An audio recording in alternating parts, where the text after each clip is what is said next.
കഴിഞ്ഞാൽ സാമൂഹ്യ പാഠങ്ങൾ എന്ന വിഷയമാണ് എടുക്കുന്നത്. സാമൂഹിക പാഠങ്ങൾ എടുക്കാൻ ആളില്ല. ഉണ്ടായിരുന്ന ആൾ ഞങ്ങൾക്ക് നഷ്ടപ്പെട്ടു പോയിരിക്കുന്നു. അടുത്തത് അനുഭവ പാഠങ്ങളാണ്.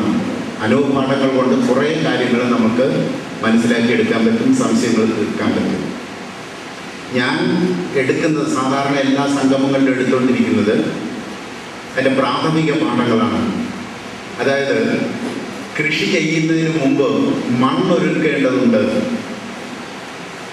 മണ്ണ് മാത്രം ഒരുക്കിയാൽ പോരാ, കൃഷിയിലേക്ക് ഇറങ്ങുന്ന മനുഷ്യരെയും ഒരുക്കേണ്ടതുണ്ട് എന്ന് ബോധ്യം വന്നതുകൊണ്ട് ജൈവ കൃഷിയിലേക്ക് ഇറങ്ങുന്നതിന് മുമ്പ് കുറേ കാര്യങ്ങൾ നാം മനസ്സിലാക്കേണ്ടതുണ്ട്. അത് മനസ്സിലാക്കിയിട്ട് വേണം ജൈവ കൃഷിയിലേക്ക് ഇറങ്ങാൻ. അല്ലെങ്കിൽ ജൈവ കൃഷിയിൽ വഴിതെറ്റി പോകാനുള്ള എല്ലാ സാധ്യതകളുമുണ്ട്. ജൈവ കൃഷി എന്ന് പറഞ്ഞാൽ പണ്ടത്തെ പാരമ്പര്യ കൃഷിയല്ല. ഇത് 21ാം നൂറ്റാണ്ടിൻ്റെ ഒരു പുതുയുഗ കൃഷിയാണ്. ആ ജൈവ കൃഷിയിലൂടെ സകല പ്രശ്നങ്ങൾക്കും പരിഹാരമുണ്ട്.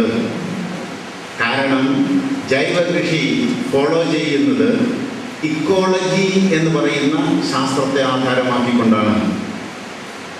21ാം നൂറ്റാണ്ടിൻ്റെ ശാസ്ത്രം ഇക്കോളജിയാണ്. ഞങ്ങളുടെ സാറ് ഞങ്ങളെ പഠിപ്പിച്ചത് ഏത് പൂട്ടും തുറക്കാൻ പറ്റുന്ന താക്കോലാണ് ഇക്കോളജി എന്നാണ്. അതെ, ഏത് പ്രശ്നങ്ങളുടെയും പരിഹാരം തുറന്നെടുക്കാൻ പറ്റുന്ന ഒരു ശാസ്ത്രമാണത്. അത് ജൈവ കൃഷിയിലൂടെ മാത്രമേ സാധ്യമാകൂ എന്നും ബോധ്യപ്പെട്ടിരിക്കുന്നു. 25 വർഷമായി ഞാനിത് നിൽക്കുന്നു. 25 വർഷം കണ്ട് ഞാൻ ഇന്ന് നിൽക്കുന്ന സ്റ്റേജ് MLA പറഞ്ഞ അതേ കാര്യം. ജൈവ കൃഷിയിൽ എത്തിയിട്ടുള്ളവരും ഇന്നിവിടെ കൂടിയിരിക്കുന്ന സകലരും തന്നെ ദൈവത്തിൻ്റെ പ്രതിനിധികളാണ്. ഈ ഭൂമിയെ ഈ ദൈവം ഏൽപ്പിച്ചു തന്നിരിക്കുന്നത് ഈ പ്രതിനിധികളിലാണ്. അവർക്ക് ഒരുപാട് കാര്യങ്ങൾ ചെയ്യാനുണ്ട്. അത് ചെയ്ത് മനുഷ്യരെ നേരായ വഴിയിലേക്ക് കൊണ്ടുവരണം. വരാൻ പറ്റുമോ? പറ്റും. 25 വർഷം മുമ്പുണ്ടായിരുന്ന ആൾക്കാരല്ല ഇന്ന്. സമൂഹം ഒന്നടങ്കം അടിമുടി മാറിയിരിക്കുന്നു. വളരെ അനുകൂലമായ സാഹചര്യം സംജാതമായിരിക്കുന്നു. കൃഷിയിലേക്ക് സകലരും വരും. അപ്പോൾ ഞങ്ങളിന്ന് അനുഭവ പാഠങ്ങൾ വിവരിക്കുന്ന പ്രകാശനും മോഹൻദാസും ഇവിടെ ഉണ്ട്. പ്രകാശനും മോഹൻദാസും മഹാത്മാഗാന്ധി യൂണിവേഴ്സിറ്റിയുടെ ഓർഗാനിക് സർട്ടിഫിക്കറ്റ് കോഴ്സ് പാസ്സായ ആൾക്കാരാണ്. ഒരു പാസ്സായി കഴിഞ്ഞതിന് ശേഷമുള്ള കൃഷി, അതിനു മുമ്പ് 40 വർഷം ചെയ്ത കൃഷിയും തമ്മിലുള്ള വ്യത്യാസം അവർക്കറിയാം. ഈ പ്രാവശ്യത്തെ പ്രകാശൻ്റെ കൃഷി 5000 ചുവട് കപ്പ കൊള്ളി കൃഷി ചെയ്തത് ഞാൻ പോയി കണ്ടിരുന്നു. പോയി കണ്ടപ്പോഴത്തേക്ക് ഞാൻ തിരിച്ചു വന്ന ഉടനെ തന്നെ യൂണിവേഴ്സിറ്റിയുടെ രജിസ്ട്രാറെ വിളിച്ചു. രജിസ്ട്രാറെ വിളിച്ചിട്ട് ഞാൻ പറഞ്ഞത് സാറിന് നമ്മുടെ കോഴ്സിൻ്റെ റിസൾട്ട് കാണണമെന്നുണ്ടോ? കാണണം. എന്നാൽ ഉടനെ വരാൻ പറഞ്ഞു. കൊണ്ടുവന്ന പ്രകാശിൻ്റെ പാടത്ത് നിർത്തിക്കൊടുത്തു. സ്തബ്ധനായി പോയി അദ്ദേഹം. ഇത് സാധ്യമാണ്. എനിക്ക് കൃഷി ചെയ്തിരുന്നത് ഇത്രയും നാള് ജൈവ കൃഷി എന്ന് പറഞ്ഞ് നടത്തിരുന്നവരെല്ലാവരും തന്നെ, ഞങ്ങളോടൊപ്പം ഉണ്ടായിരുന്നവരെല്ലാം തന്നെ ടീച്ചർമാരും കൃഷി ചെയ്ത് പാരമ്പര്യമായി കൃഷി ചെയ്യുന്ന ആൾക്കാരായിരുന്നില്ല. കൃഷി ചെയ്തുകൊണ്ടിരുന്നവരിൽ, മണ്ണിലിറങ്ങി പണിയെടുത്തിരുന്നവരിൽ ആ അറിവ് പകർന്നു കിട്ടിക്കഴിഞ്ഞപ്പോൾ ഉണ്ടായ മാറ്റം ഉറപ്പാണ്. ഈ ഭൂമിയിൽ ഒരു കുഞ്ഞും പട്ടിണി കിടക്കേണ്ടി വരില്ല. മനുഷ്യന് മാത്രമല്ല, ഒരു ജീവിയും പട്ടിണി കിടക്കേണ്ട വിധത്തിൽ ജൈവ ഉൽപ്പന്നങ്ങൾ ഉണ്ടാക്കാൻ സാധ്യമാണ് എന്ന് വിളംബരം ചെയ്യുന്നതായിരുന്നു അവരുടെ കൃഷി. അത് ഇതുവരെ ഒരു ധാരണയുണ്ടായിരുന്നു. ജൈവ കൃഷിക്ക് ഒരു പ്രധാനപ്പെട്ട ശാസ്ത്രജ്ഞന്മാരുടെ സംശയം ഉണ്ടായിരുന്നു, ജൈവ കൃഷി കൊണ്ട് മനുഷ്യരെ മുഴുവൻ തീറ്റി പോറ്റാനാവുമോ? ജൈവ കൃഷിയിലേക്ക് മാറിയാൽ മനുഷ്യൻ പട്ടിണിയാവില്ലേ എന്നൊരു സന്ദേഹം ഉണ്ടായിരുന്നു. അത് മാറി. ഇനിയൊരു സംശയം, ജൈവ കൃഷിയുടെ വിലയെ പറ്റിയാണ്. ഉൽപ്പന്നത്തിൻ്റെ വിലയും പ്രശ്നമല്ല. എനിക്ക് ഉറപ്പുണ്ട്, വരും കാലങ്ങളിൽ രാസകൃഷിയേക്കാൾ രാസകൃഷി കൊണ്ടുണ്ടാക്കിയ ഉൽപ്പന്നത്തെക്കാൾ വില കുറച്ച് ഏറ്റവും നല്ല ഭക്ഷണം മാർക്കറ്റിലെത്തും ജൈവ കൃഷിയിലൂടെ. അതിന് സാധ്യതയുണ്ട് എന്ന് വളരെ വ്യക്തമാക്കി തന്ന കൃഷിക്കാരാണ് ഇവിടെ ഉള്ളത്. അപ്പം ഞാൻ കൂടുതൽ സംസാരിച്ച് സമയം കളയുന്നില്ല എന്നാണ് എനിക്ക് തോന്നുന്നത്. അവരെ പറഞ്ഞു തരും എന്താണ് ചെയ്യേണ്ടതെന്നുള്ളത്. എന്നാലും കുറച്ച് കാര്യങ്ങൾ നമ്മളതിനകത്ത് മനസ്സിലാക്കി പോകേണ്ടതുണ്ട്. ജൈവ കൃഷി എന്ന് പറഞ്ഞാൽ എന്തിനാണത്? ജൈവ കൃഷി എന്ന് പറഞ്ഞാൽ കുറേ ആഹാരം ഉൽപ്പാദിപ്പിക്കാനാണോ? കുറേ ഭക്ഷണം ഉൽപ്പാദിപ്പിക്കാനോ? രാസവളമില്ലാത്ത, കീടനാശിനിയില്ലാത്ത, വിഷമില്ലാത്ത ഭക്ഷണം ഉൽപ്പാദിപ്പിക്കൽ മാത്രമാണോ ജൈവ കർഷക സമിതിയുടെ ചുമതല? ഒരേ ഭൂമി ഒരേ ജീവനും ജൈവ കർഷക സമിതിക്കും വ്യക്തമായ ലക്ഷ്യബോധമുണ്ട്. വളരെ സാവധാനമായിരിക്കും ആ ലക്ഷ്യത്തിലെത്താൻ അത് നടന്നു കയറുക തന്നെ ചെയ്യും. അപ്പോൾ ആ ലക്ഷ്യമെന്ന് പറയുന്നത് സംതൃപ്തിയും സമാധാനവും സന്തോഷവും സുസ്ഥിരവും സുരക്ഷിതവും സുന്ദരവും സമ്പന്നവും സ്വതന്ത്രവുമായ ഒരു സമൂഹത്തെ വാർത്തെടുക്കണം. അതാണ് ലക്ഷ്യം, അല്ലാതെ കുറെ കൃഷിയല്ല. ഒരു സംതൃപ്തിയുള്ള ഒരു സമൂഹം, സമാധാനമുള്ള വ്യക്തി, കുടുംബം, സമൂഹം, ഇത് സൃഷ്ടിച്ചെടുക്കണം. ആ സമൂഹത്തിലെ കൃഷി അതെന്തായിരിക്കണം, എങ്ങനെയായിരിക്കണം എന്നാണ് ജൈവ കൃഷിയിൽ പറഞ്ഞ് പഠിപ്പിക്കുന്നത്. അപ്പോൾ ഇതൊരു വെറും ഒരു കൃഷി പദ്ധതി, ഒരു ആഹാര പദ്ധതി മാത്രമല്ലത്. ഒരു പുത്തൻ സാമൂഹ്യ വ്യവസ്ഥിതി സൃഷ്ടിക്കാനുള്ള ഒരു പ്രയത്നത്തിൻ്റെ ഒരു ചെറിയ ഭാഗമാണ്. ജൈവ കൃഷിയിൽ വളരെ വ്യക്തമായ സ്റ്റേജസിൽ എത്തി നിൽക്കുന്നു. അടുത്തത് ആരോഗ്യമാണ്. ഒരു പുത്തൻ സമൂഹത്തിൻ്റെ ആരോഗ്യ പദ്ധതി ചിട്ടപ്പെടുത്തി വരുന്നു. എടുത്തിടും. ഇന്ന് നിലവിലുള്ള ഒരു ചികിത്സാശാസ്ത്രത്തിനും നമ്മുടെ രോഗങ്ങൾക്ക് പ്രതിവിധി തരാനാവില്ല. നിലവിലുള്ളതൊന്നിനും രോഗത്തെ പൂർണ്ണമായും മാറ്റാനാവുന്നില്ല എന്ന യാഥാർത്ഥ്യം ഉൾക്കൊണ്ടുകൊണ്ട് പുത്തൻ ഒരു ചികിത്സാ സംവിധാനം രൂപപ്പെടുത്തേണ്ടതുണ്ട്. അതും രൂപപ്പെടുത്തി വരുന്നു. താമസിയാതെ തന്നെ അതും വരും. അതുകൂടി വന്നു കഴിഞ്ഞാൽ ഇതൊരു വലിയ ബോണ്ടിങ് ആയിരിക്കും. അത് മാത്രമല്ല, ഒരു പുത്തൻ വിദ്യാഭ്യാസം. ഇന്നത്തെ വിദ്യാഭ്യാസം കൊണ്ട് എന്താണ് നമുക്ക് കുട്ടികൾക്ക് കിട്ടുന്നത് എന്ന് ബോധ്യമായില്ലേ ഈ കഴിഞ്ഞ ആഴ്ച ആലപ്പുഴയിൽ നടന്ന സംഭവം. 10ാം ക്ലാസ്സിലെ ഒരു അടുത്തിരിക്കുന്ന സഹപാഠിയെ കഴുത്തറുത്ത് കൊല്ലാൻ മടിക്കാത്ത വിദ്യാർത്ഥികളെ ഉൽപ്പാദിപ്പിക്കുന്നതാണോ വിദ്യാഭ്യാസം? നമ്മുടെ വിദ്യാഭ്യാസത്തിന് എന്തോ അപാകത സംഭവിച്ചിട്ടില്ലേ? എന്തെങ്കിലും ഗുണം, ഒരു നല്ല മനുഷ്യനെ സൃഷ്ടിക്കാൻ അതിനാവണുണ്ടോ? ബുദ്ധി വികസിപ്പിക്കാൻ എന്തെങ്കിലും പദ്ധതി അതിനകത്തുണ്ടോ? സകല കുട്ടികളിലും 4 ബില്യൺ ഇയേഴ്സിന്റെ അറിവ് അവരുടെ ജനറ്റിക് കോഡിലിരിക്കുന്നു. അതിനെ ഒന്ന് തൊട്ടുണർത്തിയിട്ട് വേണം ഈ ജന്മത്തെ അറിവ് വെക്കാൻ. അത് ചെയ്യണുണ്ടോ? അതൊന്നുമില്ല. സബ്ജക്റ്റിനെ സ്നേഹിച്ച് പഠിക്കണുണ്ടോ? അതുമില്ല. ഇതൊന്നുമില്ലാത്ത ഒരു വിദ്യാഭ്യാസ പദ്ധതി ആരെയാണ് ഇവിടെ സൃഷ്ടിക്കാൻ പോകുന്നത്? ഇതുണ്ടാക്കിയേ പറ്റൂ. ഇപ്പോൾ ഞാനിപ്പോൾ അടുത്ത ദിവസം തന്നെ കുട്ടികൾക്ക് ഒരു ക്ലാസ് ഉണ്ടായിരുന്നു. ആ കുട്ടികളോട് ഞാൻ ചോദിച്ചത്, നിങ്ങൾക്ക് ആരായി തീരാനാണ് മോഹം? ഒരു കുട്ടി എഴുന്നേറ്റെന്ന് പറഞ്ഞത്, എനിക്ക് എഞ്ചിനീയർ ആകണം. ശരി, നല്ല എഞ്ചിനീയർ ആകണോ ചീത്ത എഞ്ചിനീയർ ആകണോ? എനിക്ക് നല്ല എഞ്ചിനീയർ ആയാൽ മതി. അടുത്ത കുട്ടി പറഞ്ഞത്, എനിക്ക് ഡോക്ടർ ആകണം. ഞാൻ ചോദിച്ചത്, നിനക്ക് നല്ല ഡോക്ടർ ആകണോ ചീത്ത ഡോക്ടർ ആകണോ? എനിക്ക് നല്ല ഡോക്ടർ ആയാൽ മതി. അടുത്ത ഒരു ടീച്ചർ ആവണം. നല്ല ടീച്ചർ ആകണോ ചീത്ത ടീച്ചർ ആകണോ? നല്ല ടീച്ചർ ആയാൽ മതി. നല്ല ടീച്ചർ ആകണമെന്നുണ്ടെങ്കിൽ, നല്ല ഡോക്ടർ ആകണമെന്നുണ്ടെങ്കിൽ, നല്ല എഞ്ചിനീയർ ആകണമെന്നുണ്ടെങ്കിൽ നല്ല മനുഷ്യനെ പറ്റൂ.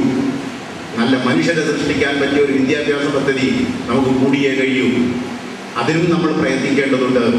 അപ്പോൾ ആദ്യമേ പറഞ്ഞതാണ്, ഇവിടെ ഒരു പ്രതിനിധികളാണ് എത്തിച്ചേർന്നിട്ടുള്ള. കേരളത്തിൻ്റെ നാനാ ഭാഗത്തു നിന്നും ഇവിടെ എത്തിയിട്ടുള്ളത് ദൈവത്തിൻ്റെ ഈ ഭൂമിയിലെ പ്രതിനിധികളാണ്. കേരളത്തിൻ്റെതല്ല, ഭാരതത്തിൻ്റെതല്ല, ഈ ഭൂമിയുടെ പ്രതിനിധികളാണ്. ഇവർ നൽകുന്ന ഒരു സന്ദേശം ലോകം മുഴുവൻ വ്യാപിക്കേണ്ടതാണ്.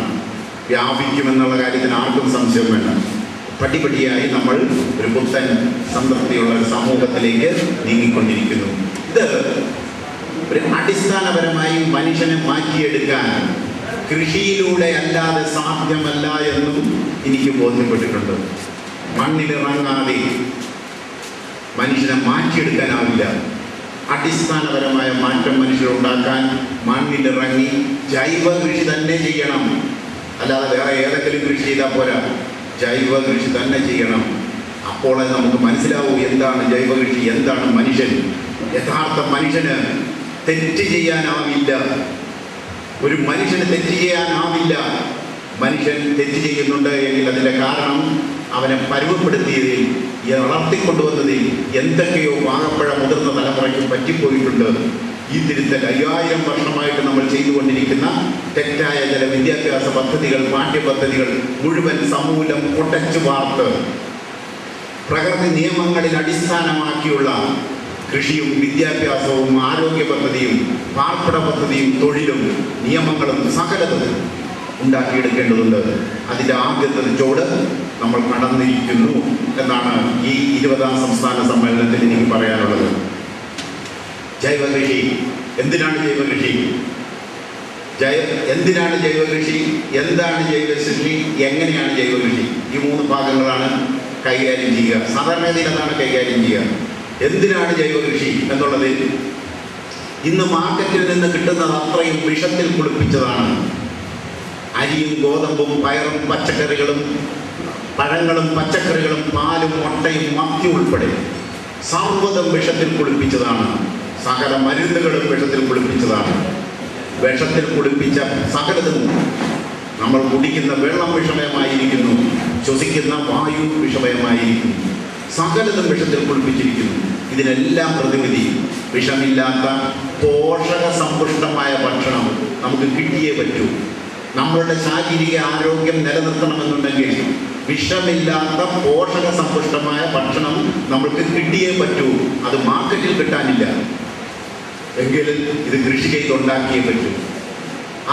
അതിനു വേണ്ടിയിട്ടാണ് ജൈവ കൃഷി. നമ്മുടെ ആരോഗ്യത്തിൻ്റെ അടിസ്ഥാനം മണ്ണാണ് എന്ന് നമ്മൾ തിരിച്ചറിയേണ്ടതുണ്ട്. ആരോഗ്യമുള്ള മണ്ണ്, അതിൽ ആരോഗ്യത്തോടെ വളരുന്ന സസ്യം, അതിലെ പോഷക സമ്പുഷ്ടമായ ഭക്ഷണം, അതിന് മാത്രമേ നമ്മുടെ ആരോഗ്യം നിലനിർത്താൻ പറ്റൂ. ഒരു ഡോക്ടർക്കും ഒരു മരുന്നിനും ഒരു ആശുപത്രിക്കും നമ്മളുടെ ആരോഗ്യം സംരക്ഷിക്കാനാവില്ല. നല്ല സുന്ദരമായ ഭക്ഷണം, അതായത് പോഷക സമ്പുഷ്ടമായ സ്വാദുള്ള ഒരു ഭക്ഷണം നമുക്ക് കിട്ടിയേ പറ്റൂ. അതിന് ജൈവ കൃഷിയെ പറ്റൂ. ആരോഗ്യ സംരക്ഷണത്തിൻ്റെ ആദ്യ പടി തുടങ്ങേണ്ടത് മണ്ണിലാണ്. മണ്ണാണ് മണ്ണിൻ്റെ ആരോഗ്യമാണ് മനുഷ്യൻ്റെ ആരോഗ്യമെന്ന് നമ്മൾ തിരിച്ചറിഞ്ഞ് മണ്ണിൻ്റെ ആരോഗ്യം സംരക്ഷിച്ച്, മണ്ണിൽ വളരുന്ന ചെടിയുടെ ആരോഗ്യം സംരക്ഷിച്ച്, അതിൽ വളരുന്ന പോഷക സമ്പുഷ്ടമായ പ്രതിരോധ ശക്തിയുള്ള ഭക്ഷണം നമ്മൾ കഴിക്കേണ്ടതുണ്ട്. കാരണം അന്നം, നമ്മൾ കഴിക്കുന്ന അന്നം, അതാണ് അതിൻ്റെ ക്വാളിറ്റിയാണ് നമ്മുടെ ക്വാളിറ്റി. സ്ത്രീ പുരുഷ സംയോഗം എന്തിന്? അണ്ടത്തിൻ്റെയും കോശത്തിൻ്റെയും സംയോഗത്തിന് വേണ്ടിയിട്ടാണ് സ്ത്രീ പുരുഷ സംയോഗം. അണ്ടത്തിൻ്റെ ക്വാളിറ്റിയും ബീജത്തിൻ്റെ ക്വാളിറ്റിയുമാണ് കുഞ്ഞിൻ്റെ ക്വാളിറ്റി. ആ അണ്ടം ക്വാളിറ്റി ഉള്ളതാകണം, ബീജം ക്വാളിറ്റി ഉള്ളതാകണം. എങ്കിലേ നല്ല സന്തതി നമുക്ക് സൃഷ്ടിക്കാൻ കഴിയൂ. അതിന് ശുദ്ധമായ ഭക്ഷണം അകത്തേക്ക് വിട്ടേ പറ്റും, ശുദ്ധമായ വെള്ളം അകത്തേക്ക് വിട്ടേ പറ്റൂ, ശുദ്ധമായ വായു അകത്തേക്ക് വിട്ടേ പറ്റൂ. ഇതെങ്ങനെ സാധ്യമാക്കാം എന്നുള്ളതിന് മറുപടിയാണ് ജൈവ കൃഷി. അപ്പം നല്ല അനന്തര തലമുറയെ, നല്ല കുഞ്ഞുങ്ങളെ സൃഷ്ടിക്കാൻ വേണ്ടിയിട്ട് കൂടിയാണ് ജൈവ കൃഷി എന്ന് തിരിച്ചറിയണം. മറ്റൊന്ന്, ശാരീരികമായ ആരോഗ്യം മാത്രമല്ല, ബുദ്ധിപരമായ വികാസത്തിന് നല്ല ഭക്ഷണം കഴിച്ചേ പറ്റൂ. വിഷമില്ലാത്ത പോഷക സമ്പുഷ്ടമായ ഭക്ഷണം കഴിച്ചേ പറ്റൂ. കൃഷി എന്ന് പറഞ്ഞാൽ ഇംഗ്ലീഷിൽ അത് അഗ്രികൾച്ചറാണ്. അതിൽ അഗ്രി അങ്ങ് മാറ്റുക, ബാക്കി എന്താ ഉള്ളത്? അഗ്രികൾച്ചറിൽ അഗ്രി മാറ്റിയാൽ എന്താ ഉള്ളത്? ബാക്കി കൾച്ചർ എന്ന് പറഞ്ഞാൽ മലയാളത്തിൽ സംസ്കാരം. അതെ, കൃഷി ഒരു സംസ്കാരമാണ്, ആഹാര സമ്പാദന ഉപാധിയാണത്, ബുദ്ധിയുടെ പരിണാമ വികാസ പ്രക്രിയയാണത്, പഞ്ചമഹായജ്ഞവുമാണത്. കൃഷി വെറും കൃഷിയല്ല, അത് ബുദ്ധി വികസിപ്പിക്കാനുള്ള പദ്ധതിയുടെ ഒരു ഭാഗമാണത്. അതാണ് നമ്മൾ കൂടുതൽ നമ്മുടെ കുട്ടികളെ മണ്ണിലിറക്കണമോ വേണ്ടയോ എന്ന് തീരുമാനിക്കേണ്ടത് ഇവിടെയാണ്. മണ്ണിലിറങ്ങാത്ത കുട്ടിയെ, ഇന്ന് മണ്ണിലിറങ്ങാത്ത കുട്ടിയെ മണ്ണിലിറങ്ങുന്ന കുട്ടി എല്ലാ കാര്യത്തിലും പിന്നിലാക്കുക തന്നെ ചെയ്യും. കാരണം ബുദ്ധിപരമായ വികാസം മണ്ണിലൂടെ. മനുഷ്യൻ കാട്ടിലായിരുന്നു. കാട്ടിലെ കാട്ടുചോലയിലെ വെള്ളം കുടിച്ചും കായ്കനികൾ പറിച്ചു തിന്നും മൃഗങ്ങളെ വേട്ടയാടിയും അലഞ്ഞു തിരിഞ്ഞ മനുഷ്യൻ കാട്ടിൽ വെച്ച് തന്നെ കൃഷി ആരംഭിച്ചിരുന്നു. അവിടെ നിന്നും ഇറങ്ങി നാട്ടിലെത്തി നദീതടങ്ങളിൽ വന്ന് സ്ഥിരതാമസം തുടങ്ങിയപ്പോൾ കൃഷി ചെയ്യേണ്ടി വന്നു. മനുഷ്യന്റെ ചരിത്രം കൃഷിയുടെ ചരിത്രമാണ്. കൃഷിയുടെ ചരിത്രം മനുഷ്യന്റെയും ചരിത്രമാണ്. കൃഷി ആരംഭിച്ചപ്പോഴാണ് അവന്റെ ബുദ്ധിപരമായ വൈഭവം കൂട്ടേണ്ടി വന്നത്, തെരഞ്ഞെടുക്കേണ്ടി വന്നു. നല്ല അനുയോജ്യമായ ചെടികളെ കണ്ടെത്തിയെടുക്കേണ്ടി വന്നു. അതിനെ കൊണ്ടുവന്ന അനുയോജ്യമായ മണ്ണിൽ ജീവനുള്ള കൈവിരലുകൾ കൊണ്ട് നട്ട് താലോലിച്ച് വേണ്ടത് വിളയിക്കണം. അലഞ്ഞു തിരിഞ്ഞ് നടക്കാൻ പറ്റില്ല. സ്ഥിരതാമസം തുടങ്ങി. അപ്പോൾ അവന്റെ ബുദ്ധി വർക്ക് ചെയ്യാൻ തുടങ്ങി. ശാരീരികമായ പരിണാമം മുഴുവൻ ഏതാണ്ട് കാട്ടിൽ വെച്ച് തന്നെ പൂർത്തീകരിച്ചു. 4 കാലിൽ നടന്നവൻ 2 കാലിൽ എഴുന്നേറ്റ് നിന്നു. 2 കാലിൽ എഴുന്നേറ്റ് നിന്ന മനുഷ്യനാണ് നദീതടങ്ങളിൽ വന്ന് സ്ഥിരതാമസം തുടങ്ങിയത്. അവിടെ കൃഷി ആരംഭിച്ചു. നല്ല നല്ല മണ്ണ് കണ്ടുപിടിച്ച് നദീതടങ്ങളിൽ തന്നെ വന്ന് താമസിച്ച് ജീവനുള്ള മണ്ണിൽ കൃഷി ആരംഭിച്ചപ്പോഴാണ് ബുദ്ധി വികസിക്കാൻ തുടങ്ങിയത്. കൂടുതൽ ധാന്യങ്ങൾ മിച്ചം വന്നു. സൂക്ഷിച്ചു വെക്കാൻ ഒരു പാത്രം വേണം. പാത്രത്തിന്റെ ആകൃതി കണ്ടിട്ട് പോലുമില്ല. എവിടെയോ മണ്ണിലെ കുഴിയിൽ വെള്ളം നിൽക്കുന്നത് കണ്ടോ എന്തോ, മരക്കുറ്റിയിൽ വെള്ളം നിൽക്കുന്നത് കണ്ടോ എന്തോ, ആ ആകൃതിയിൽ നല്ല പച്ച മണ്ണെടുത്ത് ചവിട്ടിക്കുഴച്ച് പദം വരുത്തി കൈവിരൽ തുമ്പുകൊണ്ട്